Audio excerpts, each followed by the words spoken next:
নমস্কার বন্ধুরা, কেমন আছো সবাই? মামনির রূপকথা নতুন একটা ব্লগে তোমাদের সবাইকে স্বাগত। আর আজকে দেখো সকাল থেকে বৃষ্টি শুরু হয়েছে, মানে সকালবেলাতেই হয়ে গেছে, তারপর আর হয় নাই। ছাদে জল দাঁড়িয়ে রয়েছে, ছাদে এসে দেখছি যে বৃষ্টি হয়েছে, জল দাঁড়িয়েছে। আমি জানিই না যে সকালে মানে আমার ঘুম থেকে ওঠার আগে বৃষ্টি হয়েছে। আর দেখো গাছে কত লাল লাল ফুল ফুটেছে, আর ফুলের কালারগুলো দেখেছো, দেখলে একদম মন ভরে যাবে। মনকে যেন ওরা আকর্ষণ করছে, টানছে যেন। হ্যাঁ, আর জবা গাছগুলোর জল পাচ্ছে তো, কি সুন্দর সকালে জল পেয়েছে। দেখো জবা গাছগুলো আমি তরতাজা হয়ে আছে যেন একদম।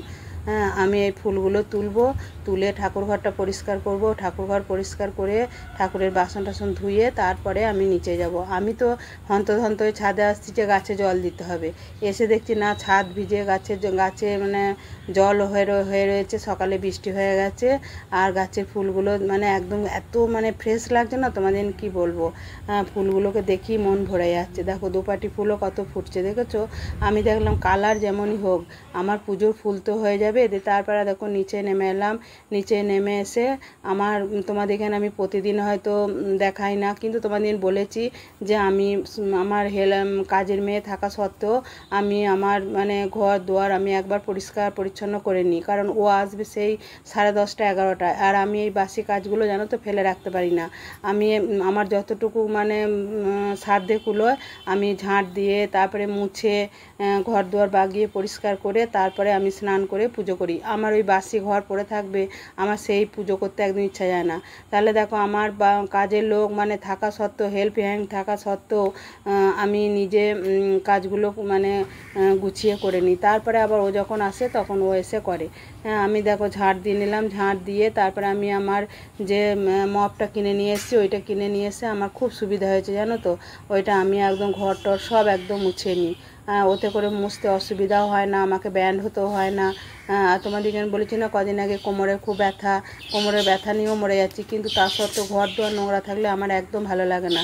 আর আমার দেখো লাড্ডু শুয়ে আছে, এখনও ঘুম থেকে ওঠে নাই। মানে ও একবার ছাদে গিয়ে ঘুরে চলে এসেছে, এসে দেখো খাটের তলায় ঢুকে পড়েছে। ওকে এবারে তোমার বিস্কুট দেবো চায়ে ভিজিয়ে, তবে ও খাবে, তারপরে ওর শান্তি। কিন্তু ও সকালে কি বলো তো, রাত্রিরেও কোনো দিন ঘুমায় না। ওই সকালবেলা একবার উঠে ওপরে ছাদে গিয়ে হিসু পটি সব করে আসে, করে এসে আবার একবার ঘুমিয়ে নেয়, দিয়ে তারপরে ও বিস্কুটটা খায়। আর দেখছো কত গোঁজা, দেখো ঝাঁট দিলাম, আবার কাজের মেয়ে আসবে যখন ঝাঁট দেবে তখন আবার কত গোঁজা। হ্যাঁ, তাহলে দেখছো ঘর দুয়ারে কত নোংরা থাকে। তারপরে চলো মপটা দিয়ে আমি এটা লাইজল দিয়ে মুছছি। লাইজল দিয়ে আমি পাল্টে পাল্টে মুছি, জানো তো, যে লাইজল দিয়ে প্রতিদিন মুছি তা নয়। আমি কোনোদিন শ্যাম্পু দিয়ে মুছি, কোনোদিন লাইজল দিয়ে মুছি, কোনোদিন ফিনাইল আনছে তোমার ফিনাইল দিয়েও মুছি, এরম করে পাল্টে পাল্টে মুছি। চলো তাহলে আগে ছোটো মেয়ের ঘরটা মুছে নিই, জানলাগুলো সব মুছে নিচ্ছে। দেখো নেটগুলোকে তুলে দিয়েছে আমার গিনি সোনা, এখনও ঘুমাচ্ছে। আর আমি ছোটো মেয়ের ঘরটা আমি বিশেষ করে ভালো করে 2-3 বার করে মুছি, জানো তো। এখন একবার মুছবো, রান্নাবান্না করে নিয়ে একবার মুছবো, আবার বৈকালের দিকে একবার মুছে দিই। কারণ বাচ্চা আছে না, বাচ্চা থাকলে সেই ঘর তোমার একটু বেশি ফ্রেশ রাখতে হবে, ভালো করে মুছতে হবে। আর ও এসে তো মোছে, তা সত্ত্বেও আমি দেখো সব ডাইনিং থেকে আমার রুম, আমার বড় মেয়ের রুম আমি সব মুছে নিই। ওই একবার করে বুলি দিয়ে বেশ পরিষ্কার হয়ে যায়, জানো তো। আর লাইজল দিয়ে মুছলে না ঘর খুব সুন্দর পরিষ্কার থাকে। আমি ওই জন্য লাইজল দিই বেশিরভাগ, আমি যখন নিজে মুছি লাইজল দিয়ে মুছি। আর আমার কাজের মেয়ে যখন মোছে ও শ্যাম্পু দিয়ে মোছে, তাহলে দুটো দিয়ে মোছা হলো, পরিষ্কারও হলো। আর এবারে দেখো গ্লেজ দেখেছো কত সুন্দর, স্টাইলগুলো কত সুন্দর, মানে গ্লেজ আছে এখনও পর্যন্ত। কিন্তু তোমরা যেন কোনো দিন সার্ফ ফার্ফ দিয়ে ঘর মুছবে না, যখন মানে টালি বা মার্বেল বসাবে, তাহলে কিন্তু সার্ফ দিয়ে মুছলে না দেখবে তখন গ্লেজটা চলে যায়। আর তোমার হয়তো নোংরাটা পরিষ্কার হয়, কিন্তু গ্লেজটা চলে যায়। আমি ওই জন্য কোনো দিন সার্ফ দিয়ে মুছি না, আমি হয় লাইজল, না হলে ডেটল, না হলে ডেটল বলছি কী বলে ওটাকে, তারপরে তোমার শ্যাম্পু এইসব দিয়ে মুছি। দিয়ে তারপরে দেখো স্নান টান করে আমি একদম ঠাকুর ঘরে চলে এসেছি। আর তোমাদের বললাম সকালেই আমি ফুল তুলে ঠাকুর ঘর মুছে বাসন ধুয়ে রেখে গেছিলাম, দিয়ে তারপরে দেখো পুজো টুজো করলাম, পুজো টুজো করে এরপর আমি নিচে যাব।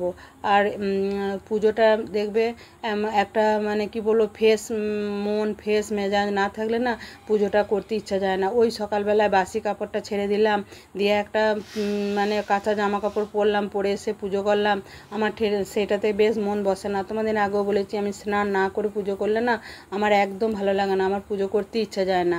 হ্যাঁ, আমি মানে মনে হয় একটু বেলা হোক তাতে আমার ক্ষতি নেই।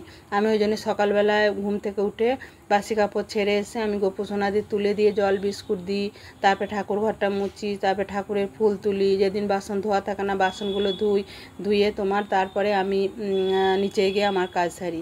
তারপরে দেখো পুজো টুজো করে নিচে এলাম, হাজব্যান্ড বাজার নিয়ে এসছে, দেখো ইলিশ মাছ নিয়ে এসছে।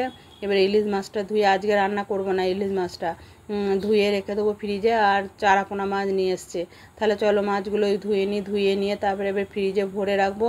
আর কাটাপোনা মাছ আছে, আজকে কাটাপোনা মাছটা রাঁধবো, ওটা অনেক আগেই ফ্রিজ থেকে বার করে দিয়েছি।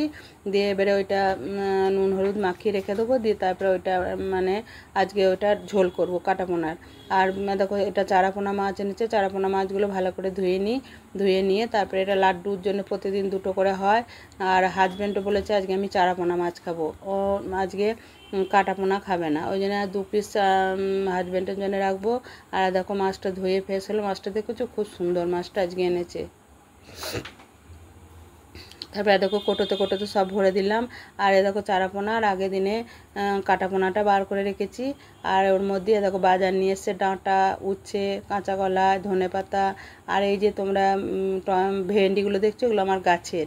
আর আমার সবজিও দেখো আমার কাটা হয়ে গেছে, এটা ঝিঙে পোস্ত হবে পেঁয়াজ দিয়ে। আর দেখো মশলা করব, টমেটোর আদা কাটা আছে। আর তোমার এই সব রকম সবজি দিয়ে ঝোল করব, বেগুন, তারপরে ক্যাপসিকাম, তারপরে গাজর, পটল, ডাঁটা এসব দিয়ে আমি মাছের ঝোল করব। আর ওই ভেন্ডিগুলো গাছের ওগুলো হাজব্যান্ডকে সিদ্ধ করে দেবো। আর দেখো এই মাছটা দিয়ে আমাদের ঝোল হবে। আর চারাপোনা মাছটা রেখেছি তলায়, ওটা লাড্ডুর হবে। তাহলে চলো এবারে রান্নাটা বসিয়ে দিই গা। সবজি তো আমার কাটা হয়ে গেছে। আর দেখবে সবজি যদি কেটে রাখো, মশলা মেটে রাখো, রান্না করতে কিন্তু বেশি সময় লাগবে না, তখন দেখবে রান্নাটা খুব তাড়াতাড়ি হয়ে যায়। তাহলে চলো আমি রান্নাটা করে নিয়ে উচ্ছে আলুটা আগে ভেজে নিই, দিয়ে তারপরে ঝোলটা করব। আর প্রতিদিনই ধরো এক কাজ একটা তো মনের মধ্যে দেখো মানে ভাবতে হয় না যে কখন কি করব, কোনটার পর কি করব। কারণ প্রতিদিন নিত্যদিনের কাজ করি তো একটা আইডিয়া চলে আসে যে কখন কোনটা করলে কিভাবে করলে সেটা তাড়াতাড়ি হবে, সেটা গুছানো বাগানো হবে।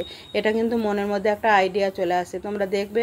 কারণ প্রতিদিনই এটা করছি, আজকে একদিন নয়, আজকে 35-36 বছর এই কাজটা করছি, এই রান্না, এই সংসারে কাজকর্ম গোছানো, তারপরে তোমার সব কিছু বাগিয়ে রাখা, গুছিয়ে রাখা। আর দেখবে সংসারে সবাই যদি একতা হয়ে সব কিছু কাজ করে না, সেই কাজটা কিন্তু তাড়াতাড়ি হয়ে যায়। বা সবাই যদি পরিপাটি সুন্দর করে কাজটা করে না, সেখানে একটা মানে ঘরে লক্ষ্মীশ্রী বজায় থাকে দেখবে। আর সবাই মিলেই করে, আমি একা করি তা নয়। কেউ দেখো একজনা বাজার এনে দিল, সে গুছিয়ে বাজারটা করে দিল। বড় মেয়ে সকাল থেকে সংসারের সমস্ত কাজ মানে নিচে যেটুকু থাকে করে না। ছোটো মেয়ে এখন বাচ্চা নিয়ে তাই নইলে ও কিছু করে, সবাই আমাকে হেল্প করে, তাই আমার কাজগুলো খুব তাড়াতাড়ি হয়ে যায়। আর উচ্ছেটা একটু কাঁচা করেই ভাজবো, কারণ হাজবেন্ডকে তো বেশি খরা ভাজা দেওয়া যাবে না। উচ্ছে ভাজাটা হয়ে গেছে, দিয়ে এটা দেখো ঝিঙে আর তোমার পেঁয়াজ পোস্তটা করে নিলাম। আর রায় আবার ঝিঙে পোস্ত খাবে না, ওর জন্য একটু শুধু পোস্ত করবো। আর আমার মাছটা ভাজা হয়ে গেছে, এবার আমি ঝোলটা করব। হাজবেন্ডের জন্য চারাপোনা দিয়ে করব, আর আমাদের কাটাপোনা দিয়ে করব। তাহলে দেখো কত রকম রান্না একটা করে সবই করতে হয় বলো। কিন্তু মানে এইটা মনের মধ্যে থাকে যে এইটার পরে এইটা করব, ভাবতে হয় না যে এটা করব কখন করব, এটা ভাবতে হয় না, ঠিক স্টেপ বাই স্টেপ করা যায়। মাছটা ভেজে নিয়ে ঝোলে দিয়ে দেবো। দেখো এটা হাজব্যান্ডের জন্য ঝোল করেছি চারাপোনা মাছ দিয়ে, সব রকম সবজি দিয়ে তোমাদের বললাম। আর দেখো তলা এটা আমাদের জন্য করেছি, আমার রান্না অলরেডি হয়ে গেছে। দেখো ডাঁটা ফাঁটা সব দিয়ে একদম মিক্সড একটা ঝোল করেছি, ব্যাপক খেতে হয় জানো তো এরকম ঝোলটা, তোমরা রান্না করে দেখবে। অনেক আবার বড়ি দেয়, আমি বড়িটা কেন দিই না বলো তো, মাছের গন্ধটা চলে যায় বলে। আর এটা তো ঝিঙে আর পেঁয়াজ পোস্ত করেছি, এটাও খেতে খুব সুন্দর লাগে, আমার তো ভীষণ ভালো লাগে ঝিঙের সাথে পেঁয়াজ দিয়ে পোস্ত খেতে, কিন্তু আলু দিয়ে ভালো লাগে না। আর এটা একটা শুধু পোস্ত করেছি, রায় তো আবার ঝিঙে পোস্ত খাবে না।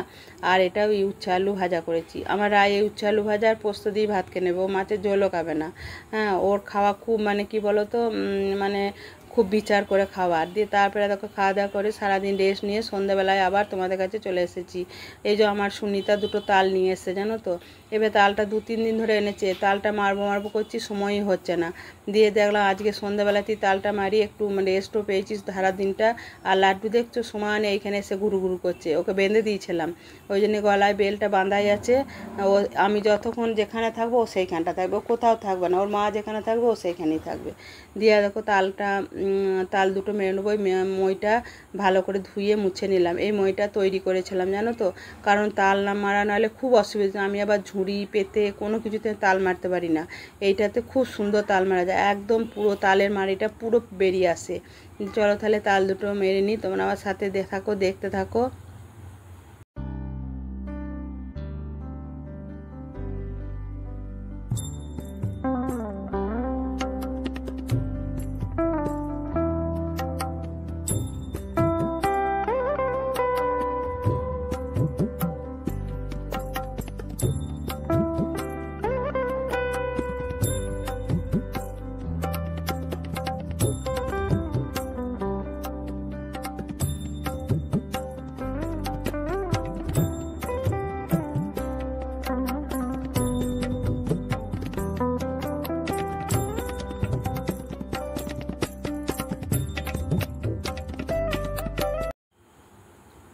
তারপরে দেখো কতটা দেখেছো তালের মাড়ি বেরিয়েছে। এটা আমি গুড় দিয়ে একটু ফুটিয়ে নেবো, কারণ তালে চিনি দেওয়া যাবে না, হাজব্যান্ড খাবে। আর তালে একটু ফুলুরি করলে না, একটু মিষ্টি মিষ্টি না হলে না ভালো লাগে না। আমি আজকে একটু ফুলুরি বানাবো তালের, হ্যাঁ সবটা বানাবো না, একটু তালের মাড়ি রেখে দেবো, হাজব্যান্ড রুটি খাবো বলেছে তালের মাড়ি দিয়ে। ওই জন্য আমি বেশ কিছুটা গুড় দিয়ে দিলাম, গুড়টা দিয়ে ভালো করে ফুটিয়ে নেবো। ফুটিয়ে নিয়ে আমার ঘরে গুঁড়ি ছিল, সেই গুঁড়িটা চেলে নিলাম, ওতে একটু ময়দা দিলাম, দেখো একটু পোস্ত দিয়েছি, একটু কালো জিরে দিয়েছি। অনেকে মৌরি দেয়, আমার বাড়িতে আবার মৌরি দিলে কেউ খেতে চায় না, ওই জন্য আমি মৌরি দিই নাই, আমি তোমার কালো জিরে আর পোস্ত দিয়েছি। এবারে অল্প একটু লবণ দিয়ে দিলাম, দিয়ে তারপরে তোমার এটা ভালো করে মেখে নিয়ে আমি তালের মাড়িটা ফুটছে, ওটা ফুটে গরম গরম অবস্থাতেই মাখবো। দেখো ফুটে গেছে, কি সুন্দর হয়েছে কালারটা দেখেছো। দিয়ে এইটা দিয়ে আমি গরম গরম অবস্থায় মাখবো, তাহলে একটু বেশ চেটালো হবে আর কি। গুঁড়িটা ধরো শুকনো গুঁড়ি তো, আর তালের মাড়িটা দিয়ে যদি মাখা হয় না বেশ ভালো হবে। আমি ওই জন্য এগুলো আগে মাখিয়ে নিলাম, কালো জিরে পোস্ত দিয়েছিলাম, লবণ দিয়েছিলাম, আটা দিয়েছিলাম, এটা ভালো করে। আর গুঁড়ি তো দিয়েছি, গুঁড়ির ভাগটা বেশি দিয়েছি, 2 কাপ গুঁড়ি দিয়েছি আর হাফ কাপ ময়দা দিয়েছি। বেশি ময়দা দিলে কি বলো তো, ভেতরটা একটু গ্যাদ গেদে পারা হবে, খেতে ভালো লাগবে না। কিন্তু পুরো গুঁড়ি দিয়ে করলে কি বলো তো, মরে পারা হবে, খেতে ভালো লাগবে। চলো তাহলে এটা আমি মেখে নিই মাড়িটা দিয়ে, তারপরে আমি ফুলুরি ভাজবো।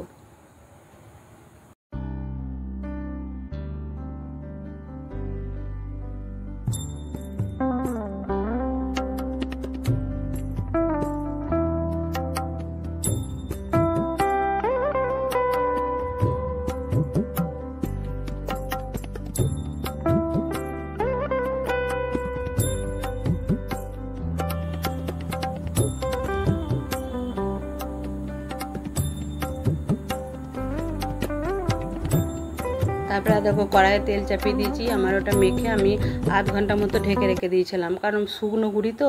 দেখো কি সুন্দর মাখাটা হয়েছে। এবারে ফুলুরিগুলো আমি খুব ভালো করে বড়ির মতো দিতে পারি না, আমি যেমন পারি সেরকম ফুলুরির আকারে দিচ্ছি। আর তেলটা ভালো করে গরম করতে হবে। আর আমি এটা সর্ষের তেলের করছি জানো তো, সর্ষের তেলের করলে না দারুণ টেস্ট হয়, ওই জন্য আমি সর্ষের তেলের করছি। দেখবে তোমরা তাহলে ফুলুরি কেমন করে ভাজে তোমাদেরকে দেখালাম। হ্যাঁ তাহলে আজকে ভিডিওটা এই পর্যন্তই, দেখা হবে নেক্সট একটা ব্লগে। তোমরা ভালো থাকবে, সুস্থ থাকবে। আর আমার ভিডিওটা ভালো লাগলে অবশ্যই লাইক দেবে। আর আমি কিভাবে ফুলুরি ভাজি সেটাও তোমাদেরকে দেখালাম। আমি এইভাবেই ফুলুরি ভাবি, এটা আমার মায়ের কাছে শেখা, আমার মা এইভাবেই ভাজতো, আমি মায়ের কাছেই এটা শিখেছি।